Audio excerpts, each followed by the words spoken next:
started. Duck G. I played Duck G before. Let's try D5. I played, D4. I played E4 last game. Okay. Get a queen's pawn opening. Okay, the queen's gambit declined. A classical system. So why don't I play one of these mainline moves? Last time I played pawn takes, and you do get a good game, I guess. But this is a way to play too. So what do you do here? Having said it's a way to play, maybe E3. Defend the C4 pawn and defend the bishop.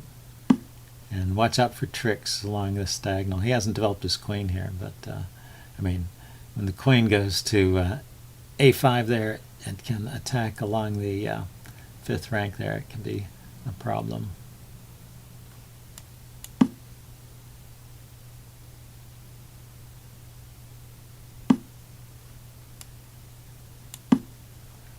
Okay, well this looks like a pretty normal semi-Slav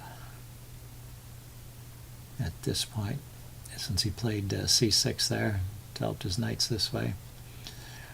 Kicking the bishop, is that really necessary? Do I want to trade that bishop or keep it? Let's keep it for a while and see if it annoys him. If he attacks it with the knight, I'll probably drop back to G3 and then take with the H pawn, maybe open up the H file here.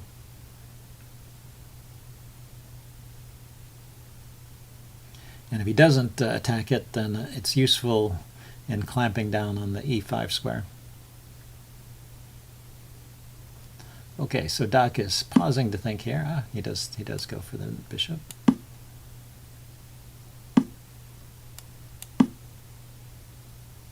And so I have suffered some damage. And I have extra pawns over here. So could I play knight H4? If he moves the knight, he's threatening to win the knight. Maybe instead of knight H4, knight E5. Just sit on this square. He doesn't really want to play a move like F6 because that would create nasty holes on the king side here. So this knight's probably pretty well anchored there. And okay, so he goes there.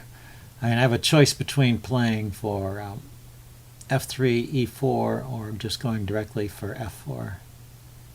And I think here I'll go for F4 because he's not in danger of taking this knight, I don't think. And like I said, I think it's not good to play F6 here. So this knight can just sit here, and I could push on with F5.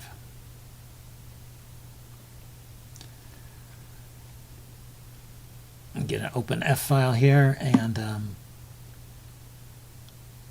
okay, now that does put some pressure on the knight, that's true.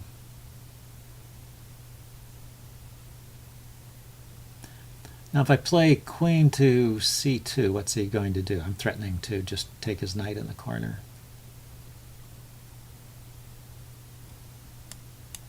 And I don't mind if he takes here. I'll get a pawn on E5, which is pretty good. Okay, he's just going back there. So I do have some holes here. So maybe queen E2 to support G4. The knight can't really support G4 because he can trade that off at any moment. So, but now I can play G4, and if he trades the knight,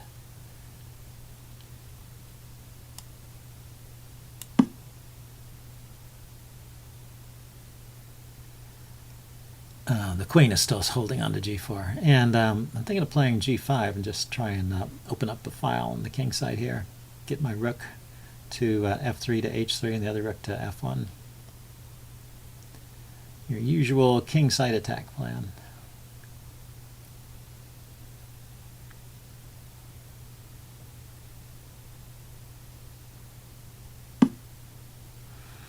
Yeah, I was thinking of just ignoring that.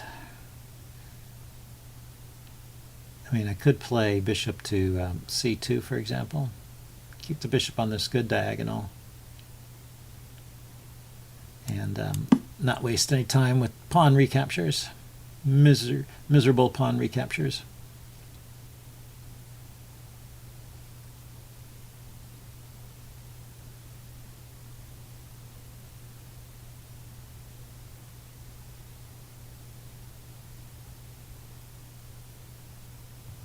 Because sometimes when you have a good attacking setup, the speed of the attack is one of the critical elements.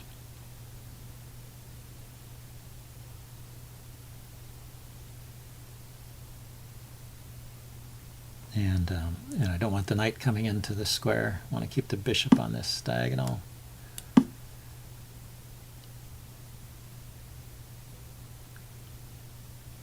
So if knight to h7, I have queen h5, defending this pawn and threatening the knight. But maybe I have something better. Okay, so if I take, king takes, queen here, check.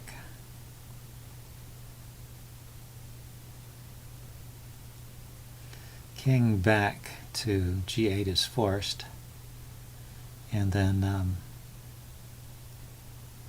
rook to then a rook lift. Isn't that pretty good? Check.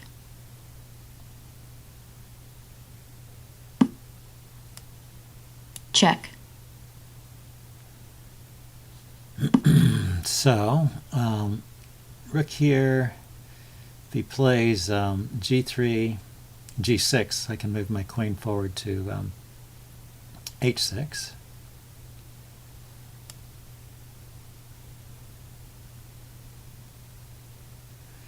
If he plays f6, what do I do? I guess I've got knight. Knight to g6 is an idea if he plays f6.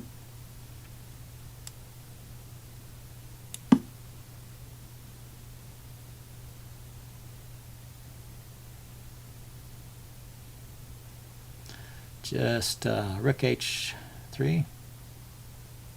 Seems like it's pretty strong. These light squared pawns that you get from the Slav pawn structure there are a problem. Well, this is interesting. So let's think about this. Rook here, he can dodge with his king to this square. I can check. He goes here, take on g2, and threaten queen to.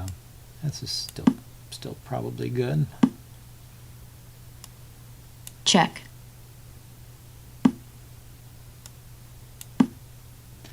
The king has no moves. He's almost mated. So queen here, check, and king goes back to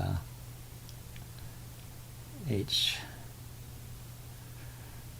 King goes back to e8, I guess, or f8. Then what?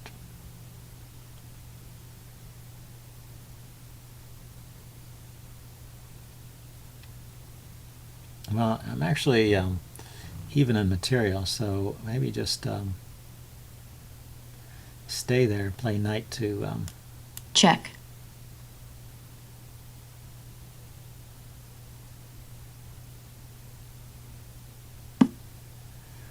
Play knight to e4, and if queen takes, then I can play either knight takes or pawn takes, and his king is somewhat cramped. Is there something better, though? Exchange queens first, and then play knight to here. Knight here, take with the knight.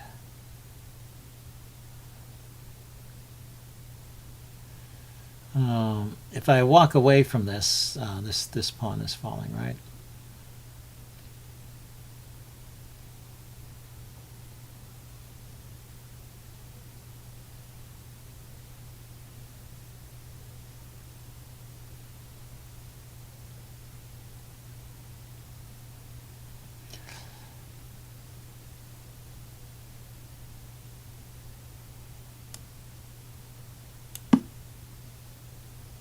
I think I'm just going to recapture with the pawn.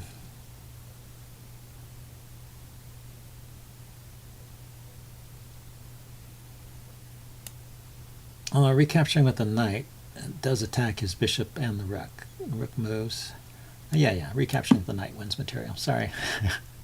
What am I thinking? I was worried about losing this pawn, but I might as well grab the exchange. Check.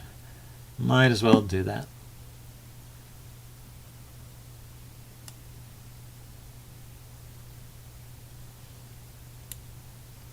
And this pawn is a little bit hard to defend. I guess this is okay though. If he pushes, I take with the other pawn.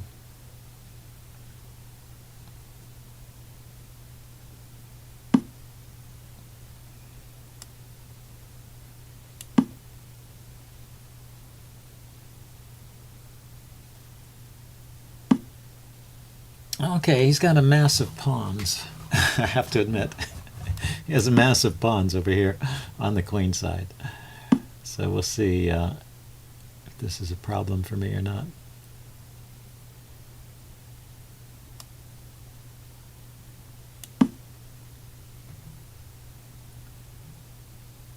I'm thinking if he takes, I just take back, and then he's got these doubled pawns over here that are not doing too much.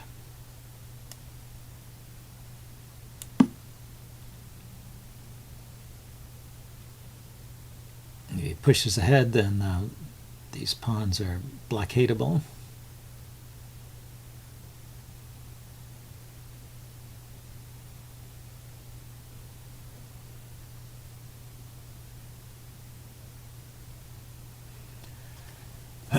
And I should be able to round these guys up. Okay, so he's going to release the pressure that way. So I can push on this side in that case.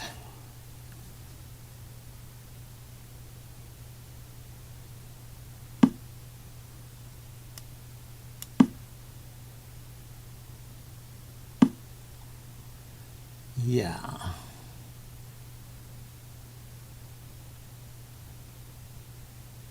So if I take, he takes back, I push here, and he actually can't stop me from queening, right? And but it doesn't stop there. So I take, he takes, I push, he pushes, I queen, he queens with check. I move my king here. Does he have another check? Let's try it. Oh, I can play rook. Rook here stops a lot of that nonsense. He still can't stop this pawn from becoming a queen. I think this is probably the better way to play than allowing all that counterplay with queening and all that.